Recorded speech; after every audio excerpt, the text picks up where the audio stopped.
as you know that Sriya School has been started online classes, and today we are going to discuss the topic Boyle's law, which is the part of the chapter number 5 physical states of matter. Boyle's law basically किसके लिए law है? ये law है for the gases. Yesterday we have discussed the properties of typical properties of gases. आज हम gases के बारे में एक law पढ़ेंगे and that law is known as Boyle's law. First of all, you have to know who was the Boyle. Robert Boyle इनका पूरा name था, रॉबर्ट बॉयल। रॉबर्ट बॉयल जौन से नंबर 1 ये नेचुरल फिलोसोफर थे, नेचर के बारे में बेसिकली ये बहुत स्टडी किया होता था। He was a physicist as well as he was the chemist, और इन्होंने ये इन्वेंटर भी थे ये डिफरेंट सब्सटेंस चीज़ों के। इन्होंने प्रेजेंट किया था, रॉबर्ट बॉयल ने लॉ को प्रेजेंट किया था। कब प्रेजेंट किया था? इंट्रोडक्शन में आप ये लिखेंगे, ये लॉन्ग क्वेश्चन में यूजुअली आता है बोर्ड के पेपर में, तो आप जैसे जैसे मैं ये पॉइंट्स बताती जा रही हूँ, आपने ऐसे ही हेडिंग्स सब हेडिंग्स बनाते जाने लॉन्ग क्वेश्चन में।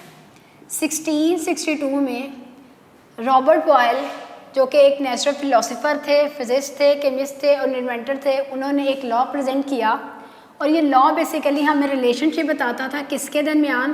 वॉल्यूम एंड प्रेशर के दरमियान हमें रिलेशनशिप बताता था। बट कब? जब टेम्परेचर को कांस्टेंट रखते थे, जब टेम्परेचर को कांस्टेंट रखा जाता था। ठीक है, ये हमारे पास इसका इंट्रोडक्शन आ जाएगा। नेक्स्ट हमें इसकी स्टेटमेंट पढ़नी है।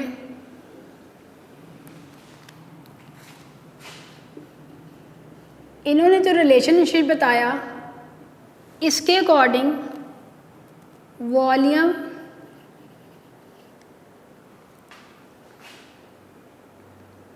Is volume of given mass of gas is inversely proportional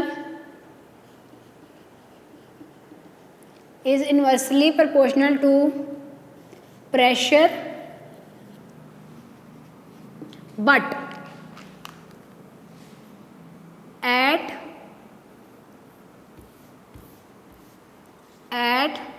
constant temperature. ठीक है, इसी बात को हमने क्या उनका volume of given mass of gas is inversely proportional to the pressure at constant temperature, यानी जब टेम्परेचर को कांस्टेंट रखा जाए तो वॉल्यूम और प्रेशर के दरमियान रिलेशन क्या है? इनवर्स रिलेशन है। प्रेशर वॉल्यूम इनवर्सली प्रोपोर्शनल किसके? प्रेशर के।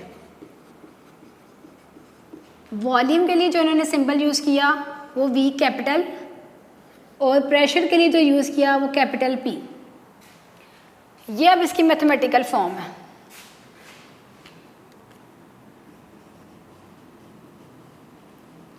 Mathematical form. अभी तक मैंने आपको कहा था introduction, then statement, then mathematical form. अब इस प्रोपोर्शनैलिटी को साइन को अगर हम इक्वालिटी में चेंज करते हैं, क्या किया हमने? प्रोपोर्शनैलिटी के साइन को अगर इक्वालिटी में चेंज किया तो होगा क्या? V is equal to K/P, यानी ये कोई एक कांस्टेंट आ जाएगा। अब हम क्या करते हैं कि कांस्टेंट अगर K इधर ही रह जाए तो ये क्या हो जाएगा? PV। इसको हम लोग लिख सकते हैं ऐसे, K इज इक्वल टू क्या होता है? P and V। तो इस रिलेशन से हम एक इसकी सेकंड स्टेटमेंट बनाएंगे। ये इसकी फर्स्ट स्टेटमेंट थी। जो सेकंड स्टेटमेंट इसकी बनेगी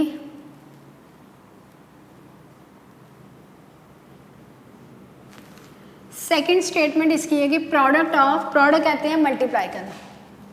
सेकंड स्टेटमेंट इसकी क्या है? Product of pressure product of pressure and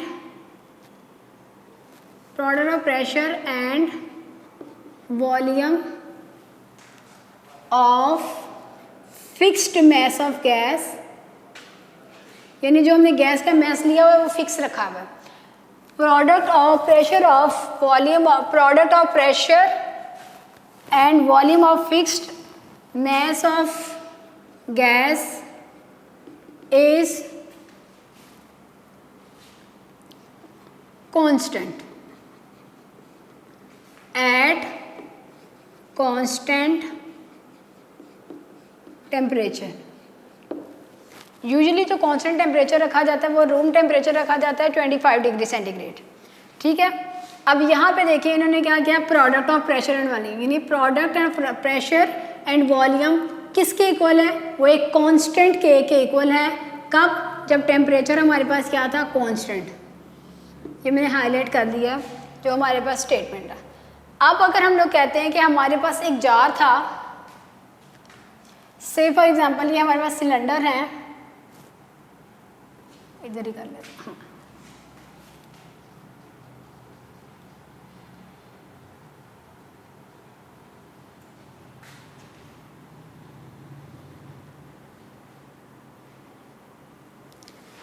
हमारे पास क्या था, हमारे पास एक सिलेंडर है,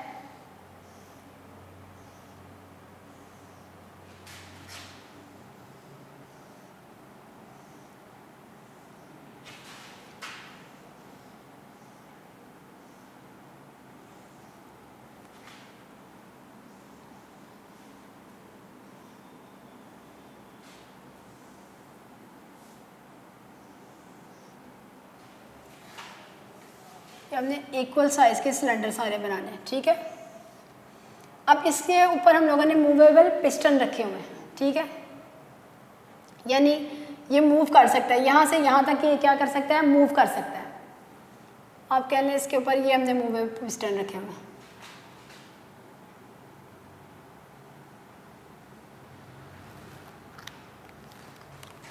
डिफरेंट कलर से शो करते हैं ताकि आपको नजर आए।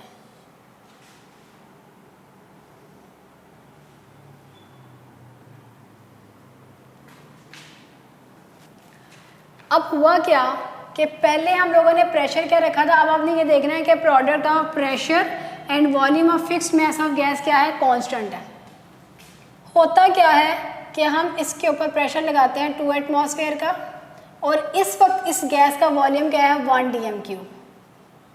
dm³ क्या गया, वॉल्यूम का फार्मूला क्या आता है, length into base into height, तो वो हमारे पास उसका फार्मूला क्या बन जाएगा, dm³। एक dm³ है, यानी हम करेंगे length into base into height, dm³ sorry dm decimetre, और ये क्या बन जाएगा, dm³। तो वॉल्यूम का फार्मूला हमारे पास क्या आ जाएगा, dm आ जाएगा। अब इस टाइम पे इसका प्रेशर क्या होगा, P1, और इसका वॉल्यूम क्या था, V1। फिर हमने प्रेशर किया 4 atm, यानी हमने P2 किया 4 atm, तो हमारे पास वॉल्यूम इसका हो जाएगा हाफ, इसका हाफ हो जाएगा, तो वो क्या हो जाएगा हमारे पास 0.5 dm³। फिर जब हमने प्रेशर मज़ीद बढ़ाया, हमने इसका प्रेशर कर दिया 6 atm यानी P3, तो इसका वॉल्यूम हो जाएगा 0.33 dm³, यानी ये 3 टाइम्स अब कम हो गया। फिर हमने प्रेशर और बढ़ाया, तो हमने इसका प्रेशर कर दिया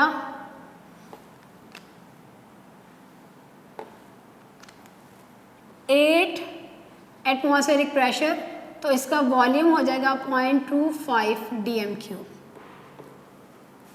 अब आप देखें कि हमने इनका जब भी निकालना है, हमने इसका प्रेशर निकालना है, इसका हम लोग प्रोडक्ट निकालेंगे P1 V1 से। फॉर एग्जांपल हम इसको कह लेते हैं इनिशियल प्रेशर। P1 V1 हमारे पास क्या था, इनिशियल प्रेशर था गैस का, इनिशियल प्रेशर, और V1 हमारे पास क्या था, इनिशियल वॉल्यूम था, ठीक है। अब हम लोगों ने लास्ट आप लोग P1 V1 इसको भी P2 V2 को भी आप क्या कह सकते हैं, इनिशियल, इसको फाइनल कह सकते हैं, इसको भी कह सकते हैं। हम फॉर एग्जांपल यहाँ पे 2 ले लेते हैं, 2 इनको ले लेते हैं, बीकर्स को ले लेते हैं। हम कहते हैं कि पहले हमारे पास इनिशियल प्रेशर क्या था P1 और फिर क्या था वॉल्यूम क्या था, इनिशियल वॉल्यूम P1 V1 था। फिर जब हमने प्रेशर बढ़ाया तो इसका फाइनल प्रेशर क्या हो जाएगा, यानी P2 हमारे पास क्या है, इसका फाइनल प्रेशर, फाइनल प्रेशर,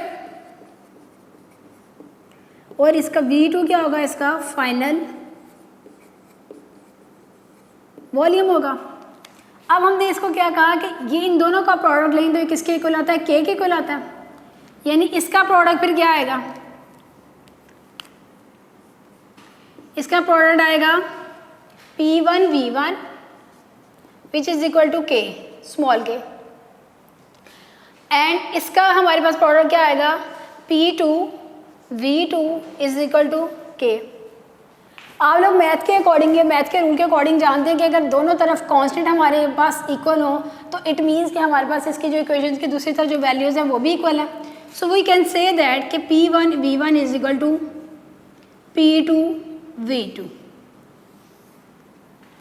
मैंने आपको क्या कहा, सेकंड स्टेटमेंट पे हम लोगों ने जब इसकी मैथमेटिकल फॉर्म निकाली, हमने कहा वॉल्यूम इन्वर्सली प्रोपोर्शनल है प्रेशर के। वॉल्यूम को इन्वर्सली, वॉल्यूम को रिप्रेजेंट किया V से, प्रेशर को रिप्रेजेंट किया कैपिटल P से। फिर हमने कहा कि इन्वर्सली प्रोपोर्शनल के साइन को, प्रोपोर्शनलिटी के साइन को जब इक्वालिटी में चेंज किया जाता है तो कोई कांस्टेंट आता है। उस कांस्टेंट को हमने एक तरफ किया और दूसरी वैल्यूज़ को हम लोगों ने दूसरी तरफ किया, तो P उधर जाके मल्टीप्लाई हो गया, इधर ये डिवाइड हो रहा था। तो हमारे पास K किसके इक्वल आया, K इक्वल आया product of volume and product of volume and product of pressure, यानी प्रोडक्ट ऑफ प्रेशर और वॉल्यूम हमारे पास जो गिवन मैस ऑफ गैस का था वो क्या था, कांस्टेंट था। कब, कांस्टेंट टेम्परेचर पे। इसको हम लोगों ने क्या कहा, हम लोगों ने इसको एक्सपेरिमेंटली प्रूव भी करना है। उसके लिए हमने क्या किया, हमने डिफरेंट बीकर्स बनाए। हमने कहा कि अगर हम लोग लेते हैं कि हमारे पास इनिशियल प्रेशर और इनिशियल वॉल्यूम हमारे पास ये था, तो इसके लिए हमारे पास जो इक्वेशन बनेगी वो क्या बनेगी, P1 V1 K के इक्वल। और से फॉर एग्जांपल हम लोग ये जिम कर लेते हैं कि इसका पहले प्रेशर ये था, जब हमने प्रेशर मज़ीद बढ़ाया तो उसमें भी चेंजेस आई जो कि किसके इक्वल थी, वो K के इक्वल थी। हमने ये कहा कि दोनों के कांस्टेंट एक जैसे हैं, इसलिए इनकी ये वाली वैल्यूज़ भी सेम आएंगी। अब आप इस स्टेटमेंट से देखें, जो हम लोगों ने पहले ये जो मैंने डायग्राम ड्रॉ किया है, इस डायग्राम से आपको एक अंदाज़ा होगा कि मैंने ये कहा था कि वॉल्यूम और प्रेशर का इन्वर्स रिलेशन है। इट मीन्स दैट कि अगर प्रेशर बढ़ाते जा रहे हैं वॉल्यूम क्या होगा, कम होगा। इसकी अब जो उनसे कन्फर्मेशन आपको इस डायग्राम के थ्रू होगी। देखिए जब प्रेशर हमारे पास 2 था तो वॉल्यूम हमारे पास कितना था, 1 dm³। जैसे जैसे प्रेशर बढ़ाया, प्रेशर हमने 4 atm किया, वॉल्यूम और कम हो गया।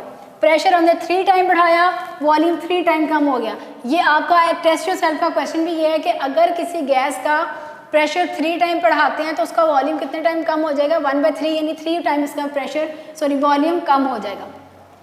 तो अब वॉल्यूम की वैल्यू को देखें, जैसे जैसे प्रेशर बढ़ता जा रहा है वैसे वैसे वॉल्यूम कम होता जा रहा है। पहली स्टेटमेंट तो हमारी प्रूव हो गई कि as we increase the pressure the volume of the given mass of gas is also decreases.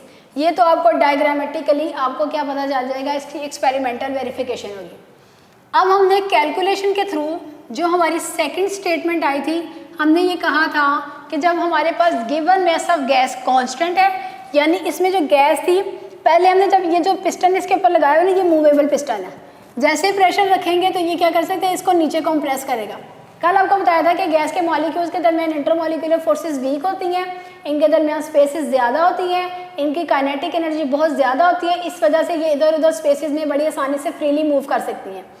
जैसे जैसे प्रेशर बढ़ा रहे हैं वॉल्यूम क्लोज होता जा रहा है, लेकिन जब हम इनका प्रोडक्ट निकालते हैं वो हमारे पास K सेम आना है। सभी केसेस में हमारे पास K सेम आएगा। इसको हम लोग प्रूव करेंगे।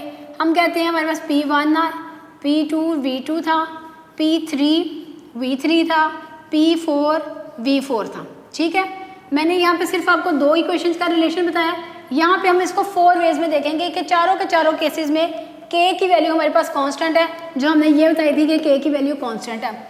अब इसको हम लोग कैलकुलेशन के थ्रू प्रूफ करेंगे। पहले देखें P1 क्या था, हमारे पास 2 था, 2 एटमॉस्फेयर, इसका यूनिट और इसकी वैल्यू दोनों लिखनी है। मल्टीप्लाई किया किससे, V1 जो कि था 1 dm³।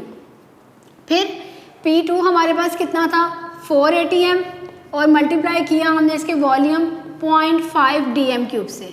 फिर P3 हमारे पास क्या था 6 एटमॉस्फेयर था, मल्टीप्लाई किया इसके वॉल्यूम से 0.33 dm³। फिर हमारे पास प्रेशर कितना था 8 एटमॉस्फेयर प्रेशर था और इसको हम लोगों ने मल्टीप्लाई किया, ये इसका प्रोडक्ट लिया किसके साथ 0.25 dm³ के साथ। अब आप इनको सभी वैल्यू को कैलकुलेट करें तो 2 1s are 2, इसका होगा 2 एटमॉस्फेयर dm³। फिर 4 को 0.5 से मल्टीप्लाई करें 2 एटमॉस्फेयर dm³। फिर 6 को 0.3 से मल्टीप्लाई किया, आंसर 2 एटमॉस्फेयर dm³। फिर 8 को 0.2 से मल्टीप्लाई किया 2 एटमॉस्फेयर dm³। हुआ क्या, हुआ ये कि जब हम लोगों ने जिस रेशो के साथ प्रेशर बढ़ाया उसी रेशो के साथ वॉल्यूम डिक्रीज हुआ। एज ए रिजल्ट हमारे पास K की वैल्यू क्या आई, कांस्टेंट आई।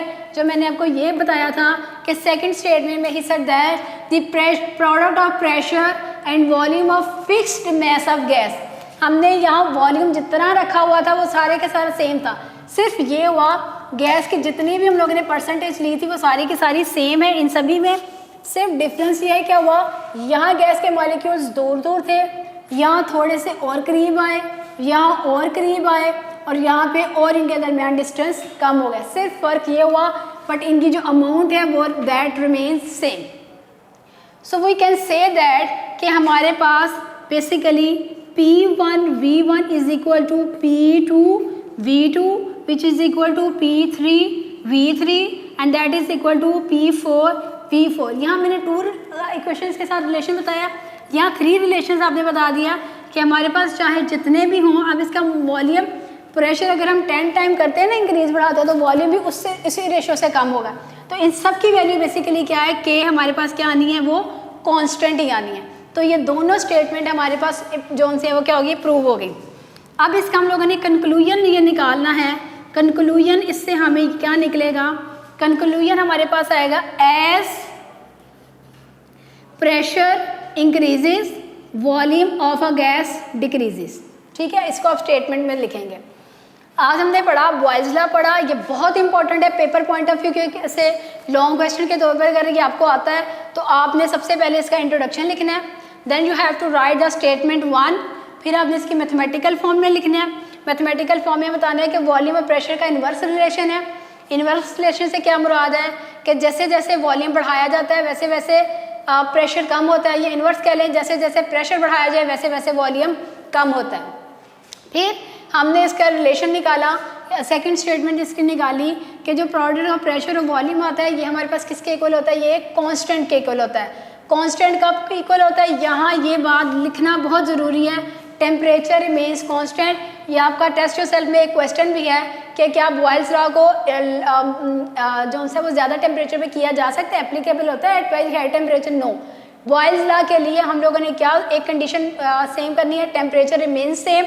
क्यों टेम्परेचर सेम होना चाहिए, क्योंकि टेम्परेचर का बहुत ज़्यादा रोल होता है इनकी काइनेटिक एनर्जी पे। जैसे ही टेम्परेचर देंगे मॉलिक्यूल्स और तेज़ी से इधर उधर मूव करेंगे तो उनकी काइनेटिक एनर्जी जो उनसे वो और बढ़ जाएगी। ठीक है, तो इसलिए टेम्परेचर को कांस्टेंट रखना बहुत ज़रूरी है। फिर मैंने आपको प्रूव की दोनों स्टेटमेंट, ये स्टेटमेंट जो एक्सपेरिमेंटल वेरिफिकेशन थी इसने फर्स्ट स्टेटमेंट को प्रूव किया और ये जो कैलकुलेशंस निकाली इसने हमारी सेकंड स्टेटमेंट को प्रूव किया, और इसके बाद ये आपका कंक्लूजन के साथ ही हमारा जो है लॉन्ग क्वेश्चन कंप्लीट हो जाएगा। फिर हम लोगों ने थोड़ा सा डिस्कस करना है जी, एक टॉपिक है कि किस यूनिट में हम लोग ब्लड प्रेशर को मेजर करते हैं। ब्लड प्रेशर को मैंने आपको बताया था कि प्रेशर को मेजर करने के डिफरेंट यूनिट्स कल डिस्कस किए थे, लेकिन ब्लड प्रेशर को यूजुअली हम लोग मेजर करते हैं यूनिट टॉर यूनिट में मेजर करते हैं। ठीक है,